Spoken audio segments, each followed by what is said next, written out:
Olá, graça e paz. Seja bem-vindo a mais uma aula do nosso curso sobre a natureza e o caráter de Deus. Este curso é promovido pela Escola Bíblica de Liderança e Ministérios da Primeira Igreja Batista em João Pessoa. Antes de avançarmos, como sempre, nós retomamos aqui o objetivo do nosso curso, que é buscarmos conhecer a natureza e o caráter de Deus, não a partir da nossa própria especulação, mas conforme estão revelados na Palavra de Deus. E também sempre tendo como pano de fundo a aplicação daquilo que aprendemos à nossa vida cristã. Nosso curso está organizado em 10 aulas. Esta é a 4ª aula e nós vamos falar hoje sobre os atributos de Deus. Vamos iniciar esse assunto, atributos de Deus. E a aula de hoje vai ser sobre esses dois importantíssimos atributos: eternidade e imutabilidade de Deus. Antes de avançarmos a nossa reflexão sobre os atributos de Deus, gostaria de colocar aqui algumas questões para pensarmos. Será que nós podemos definir o que é o infinito? Não sei se você já parou para pensar sobre isso. É claro que, até por definição, aquilo que é infinito não pode ser compreendido pela mente finita, que é o caso da nossa mente. A nossa mente tem um limite. Infinito seria aquilo que não tem limites, aquilo que não tem princípio, aquilo que não tem fim, aquilo que não pode ser abrangido ou, digamos assim, contingenciado pelo tempo e pelo espaço. Uma outra pergunta, para já irmos pensando: será que esse conceito de infinito aparece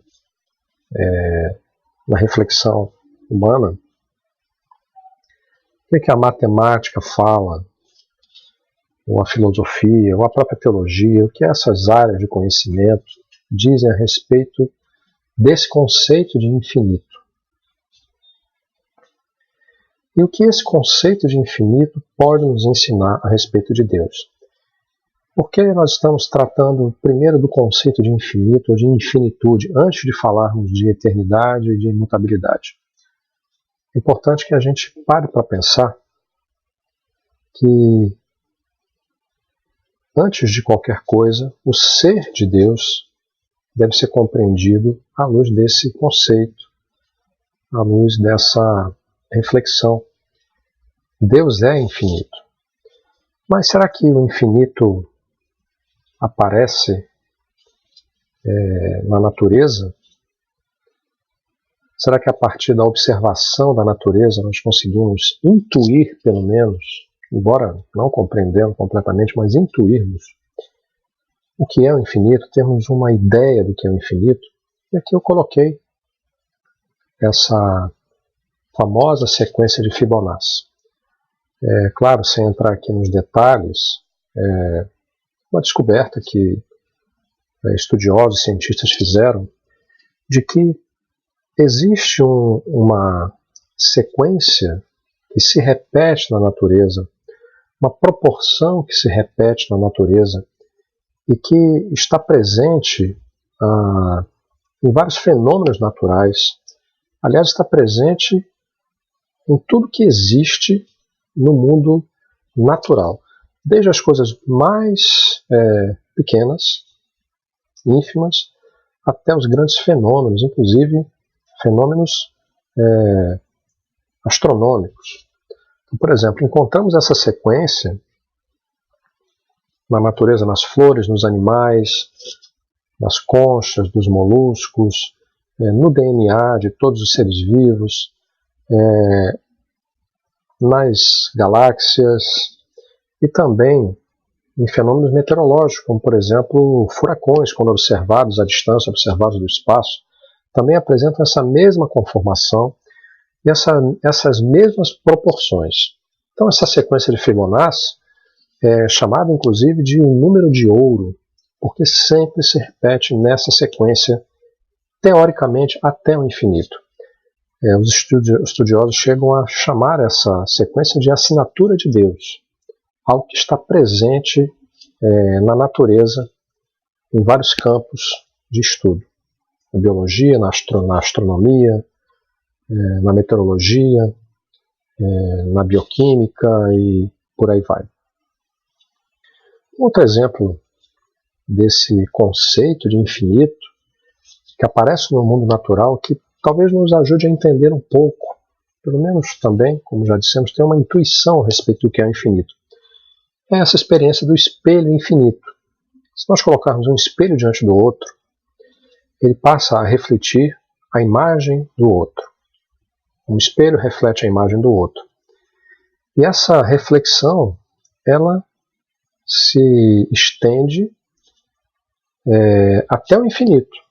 É claro que, do ponto de vista natural, a natureza física limita a nossa capacidade de ver, de enxergar. Mas também, do ponto de vista da física, da ótica, essas reflexões são infinitas também. Então aqui temos um conceito muito simples. Se você quiser, você pode até fazer essa experiência na sua casa. Pegue um espelho, coloque diante do outro e fique entre os dois e observe a sua imagem, como ela vai se repetir indefinidamente, ficando cada vez menor, a ponto de você não conseguir mais enxergar, mas teoricamente ela ali está até o infinito. Um outro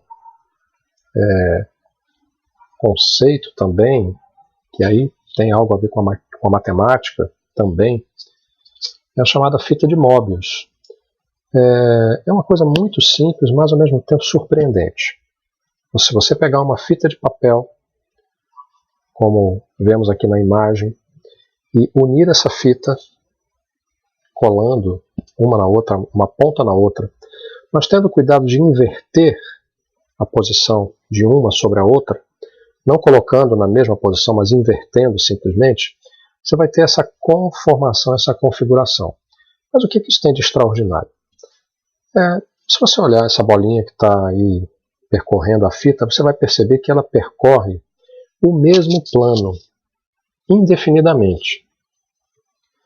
Essa fita que tem dois lados, originalmente, ao ser colada dessa forma, no formato da fita de Möbius, passa a ter apenas um plano e uma borda. E esse plano e essa borda, teoricamente, são também infinitos. Não é à toa que o símbolo do infinito, que você já deve ter visto em algum lugar, essa figura que aparece aqui, um formato de 8, deitado, representando essa forma simples e ao mesmo tempo surpreendente, chamada fita de Möbius, que os matemáticos conhecem bem também. E por que nós estamos dando esses exemplos? Para nós percebermos que, embora nós não possamos compreender o que é o infinito está presente de alguma forma no nosso dia a dia, na nossa vida. E ele é um reflexo, sim, dessa infinitude que é o nosso Deus. Não que o universo se confunda com Deus, não é isso. Deus e o universo não se misturam, não se confundem. O Criador e a criatura, ou a criação, não se confundem. Mas há um reflexo desse caráter infinito de Deus também na criação, que ele, em seu amor, em seu plano eterno, misericordioso, resolveu criar, resolveu fazer. Falando agora um pouco mais sobre atributos de Deus. O que é um atributo? Um atributo é algo que fala sobre o ser, sobre a essência, sobre o caráter de alguém. No caso aqui, ao falarmos de Deus, nós vamos perceber que estamos falando de um ser que é infinito. Nós buscaremos na nossa linguagem palavras, termos, conceitos para descrever Deus, da forma como ele se revela, obviamente, de acordo com como ele se revela na palavra, na Bíblia. Por isso nós acabamos buscando classificações dos atributos de Deus.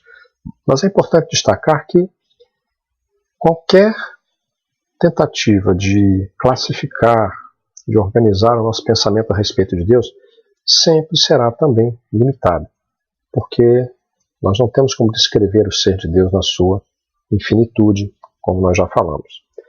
Mas são úteis, sim, as formas de classificação dos atributos de Deus que nós vamos usar nesse curso aqui, porque nos ajudam a compreender um pouco mais sobre o nosso Senhor.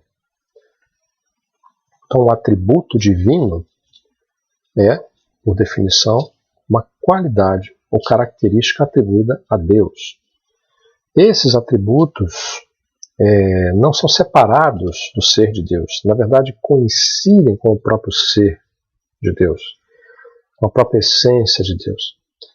E em Deus são perfeitos. Então, quando eu digo que Deus tem determinada característica, eu não estou dizendo que essa característica apenas está em Deus, mas em Deus ela é perfeita.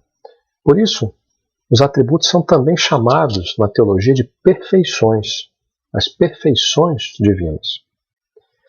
Há várias maneiras que os teólogos criaram para classificar os atributos de Deus.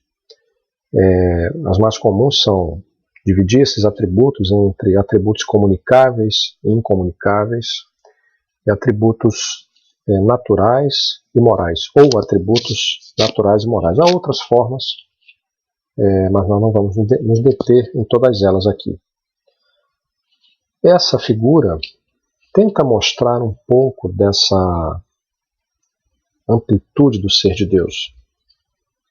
Deus não é uma mera coleção de atributos, como poderia aparentar aqui nessa figura. Aqui elas estão, as palavras estão aqui descritas apenas para nos ajudar a compreender, claro, com toda a sua limitação. Mas aqui a gente percebe o seguinte: esses atributos eles se manifestam, eles se revelam na medida em que Deus se relaciona com a sua criação.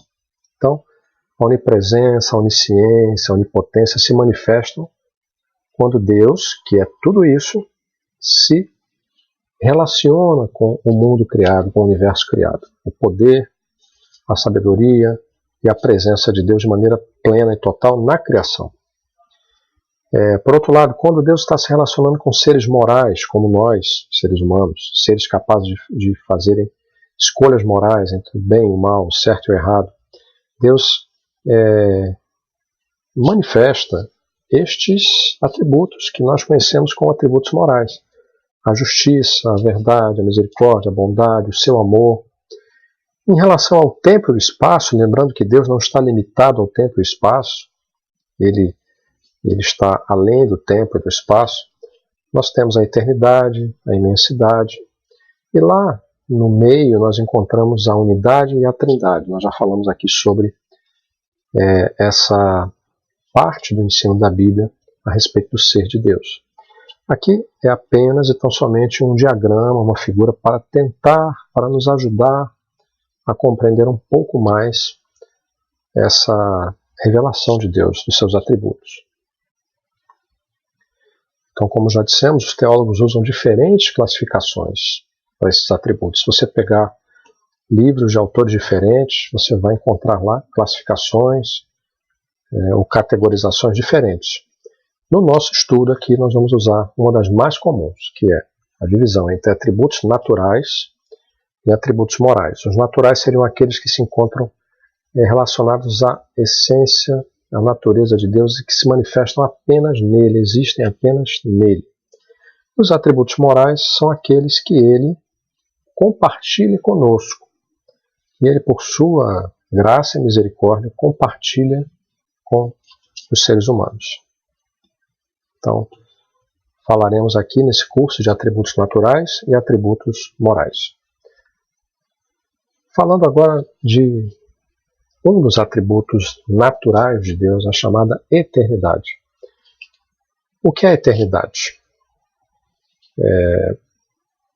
Também é um conceito difícil para nós compreendermos, porque nós não somos eternos. Mas, biblicamente falando, a eternidade é dizer que Deus é o Deus que não tem princípio e nem fim. O Deus que existe antes que qualquer coisa existisse e que continuará existindo após este universo deixar de existir.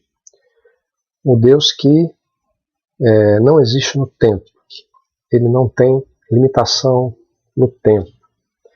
embora ele haja no tempo, ou embora ele se relacione conosco na linha temporal, porque nós somos seres temporais, mas Deus não é limitado no tempo. A Bíblia diz lá, em Salmo 90, versículo 2,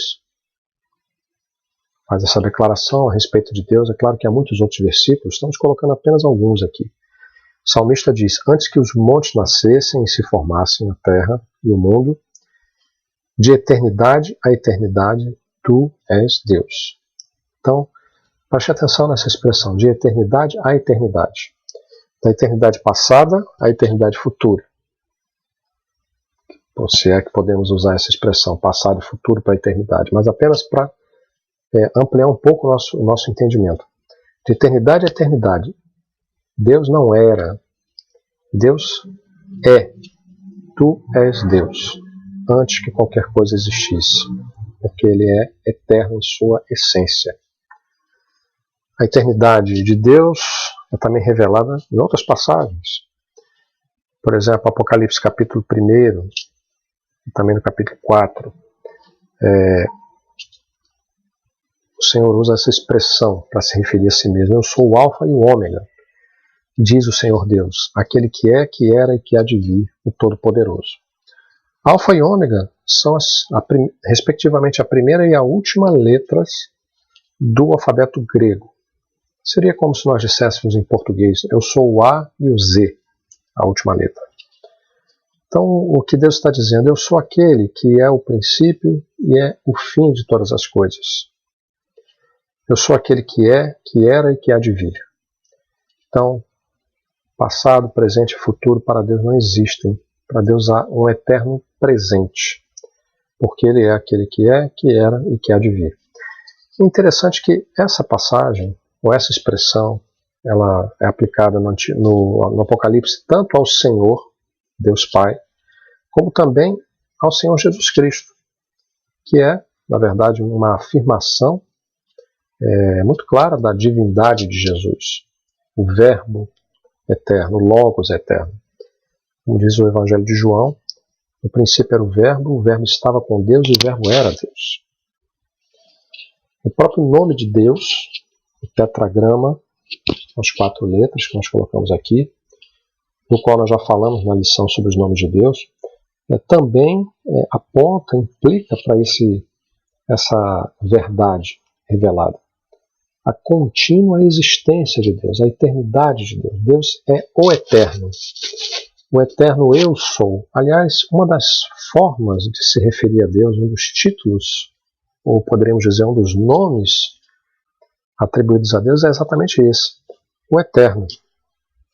O eu sou, aquele que existe eternamente. Êxodo 3,14, a passagem onde o Senhor se revela a Moisés, lá naquele episódio da sarça ardente. Quando Moisés questiona, eu vou até os filhos de Israel, e o que eu direi quando eles perguntarem o seu nome? E o Senhor disse a Moisés, eu sou, me enviou a vós. É isso que dirás. Eu sou, me enviou a vós. Eu sou o que sou.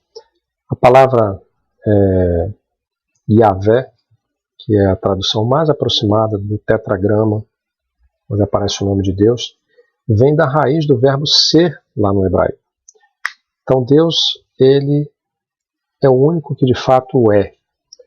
O único que tem a existência na sua essência. Todos nós, seres humanos, anjos, qualquer outra criatura, nós somos seres transitórios. Nós não somos de fato, nós estamos nessa linha de tempo que é a nossa vida. Apenas Deus é o eterno eu sou, aquele que simplesmente é, que tem a existência na sua essência, o auto-existente, o autossuficiente, o Deus eterno. Concluímos que antes de haver um universo, antes de haver o tempo, inclusive, Deus sempre existiu. Essa é a melhor definição. Sem princípio e sem ser influenciado pelo tempo. Significa dizer que houve um tempo É até contraditório usar a palavra tempo aqui, mas você certamente vai me entender. Houve um tempo, houve um momento em que o tempo não existia, onde apenas Deus existia, na sua eterna existência. O tempo também foi criado por Deus, passou a existir a partir do ato de criação de Deus. Até mesmo esse tempo não tem existência em si mesmo. Mas a semelhança do restante da criação material e espiritual, depende do eterno ser divino. E depende também do eterno poder de Deus para continuar existindo. Ou seja, o universo não apenas foi criado por Deus, mas é também sustentado por Deus. Só se mantém existindo porque Deus o sustenta. Todas as coisas subsistem em Deus e por sua vontade. Um outro atributo que está, de certa forma, conectado com esse é o atributo da imutabilidade.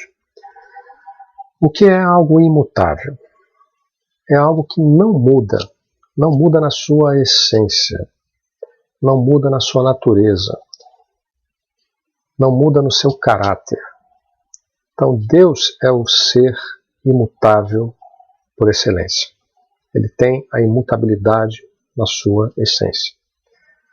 Deus é imutável no seu ser, nas suas perfeições, ou seja, nos seus atributos, também nos seus propósitos, preste atenção nisso, e nas suas promessas.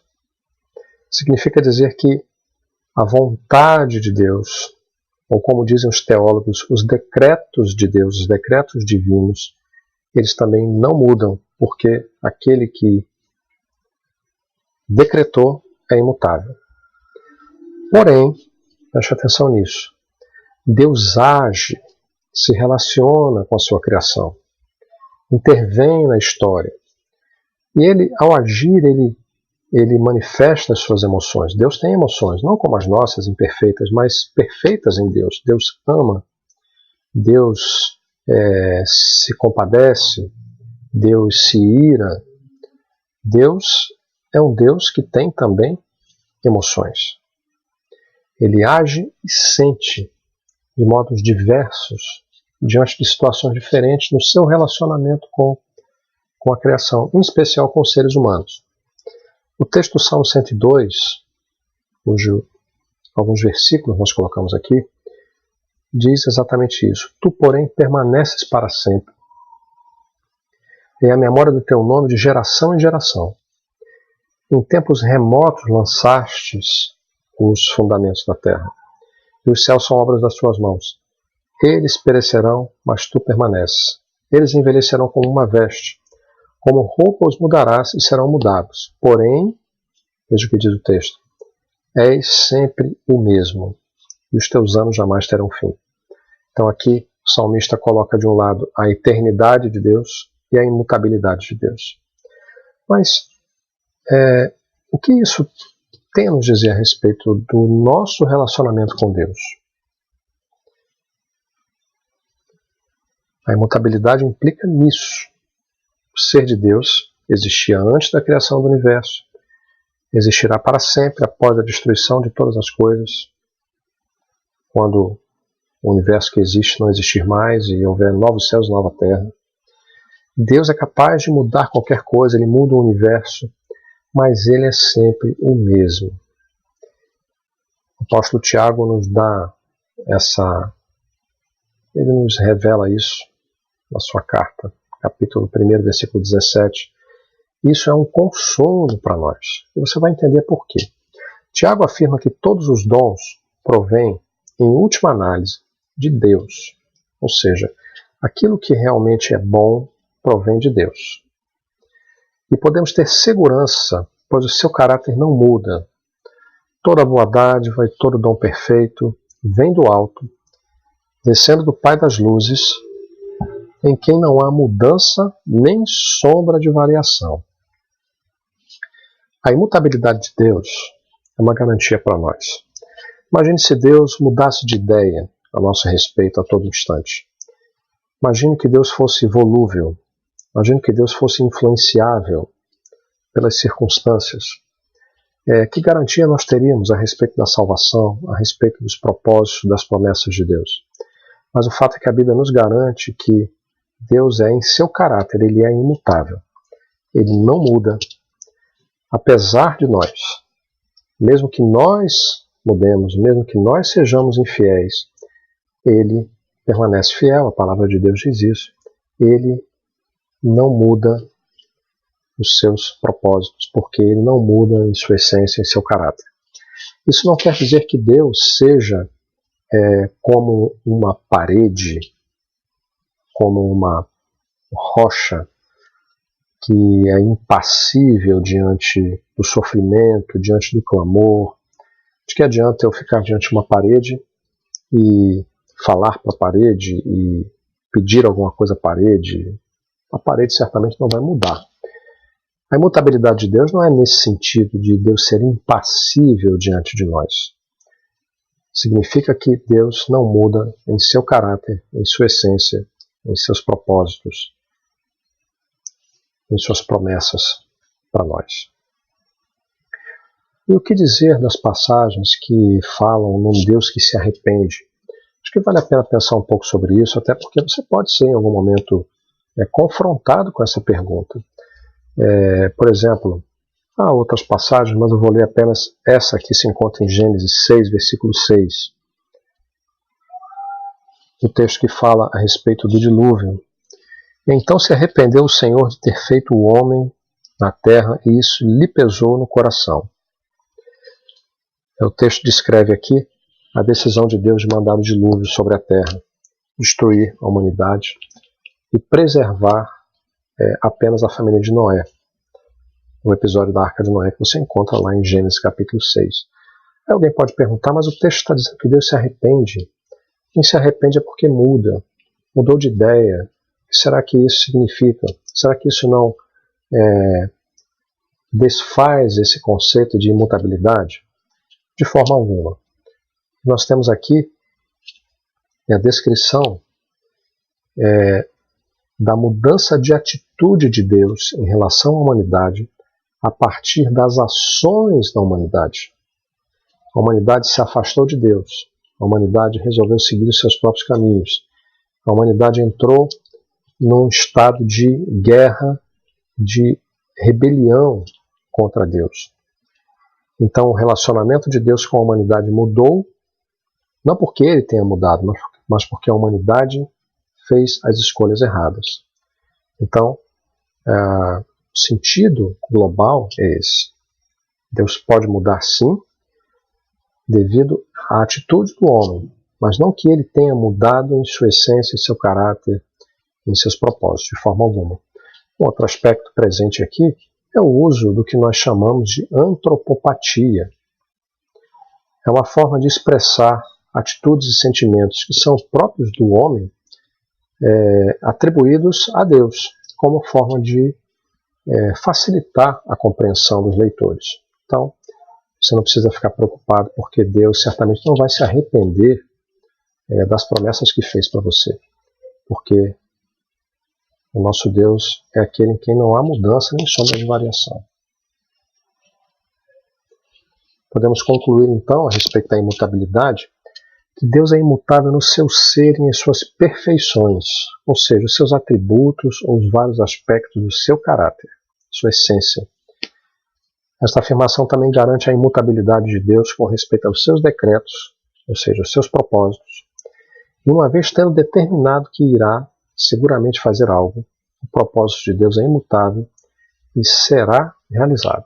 É o que diz o Salmo 33, versículo 11. O conselho do Senhor dura para sempre, os desígnios do seu coração por todas as gerações. O que é o conselho do Senhor? O conselho do Senhor é a vontade do Senhor, é o propósito do Senhor, são os decretos do Senhor, e isso não muda. Os desígnios de Deus se mantêm por todas as gerações. Louvado seja o nome do Senhor por isso. Nós podemos concluir a partir daquilo que o apóstolo Paulo fala em Romanos capítulo 11, quando ele, depois de falar sobre propósitos, decretos de Deus. Ele exclama em louvor nesse cântico de adoração a Deus. Qual a profundidade das riquezas, tanto da sabedoria de Deus como da ciência de Deus. Quão insondáveis são os seus juízos e quão inescrutáveis os seus caminhos. Porque quem compreendeu a mente do Senhor? Ou quem foi o seu conselheiro? Ou quem lhe deu primeiro a ele para que lhe seja recompensado? Porque dele, e por ele, e para ele são todas as coisas. Glória, pois, a ele eternamente. Amém. A minha resposta, a sua resposta, a revelação de Deus, a sua palavra, seu caráter, seus propósitos, seus decretos, tem que ser exatamente essa. O reconhecimento de que nós não podemos compreender tudo, que nós não temos o conhecimento total a respeito de Deus e dos seus caminhos, porque eles são insondáveis, eles são inescrutáveis. Mas o reconhecimento também de que tudo é dele, porque dele, por ele, para ele são todas as coisas. Que a nossa vida seja a expressão dessa glória. Glória, pois, a ele eternamente. Amém.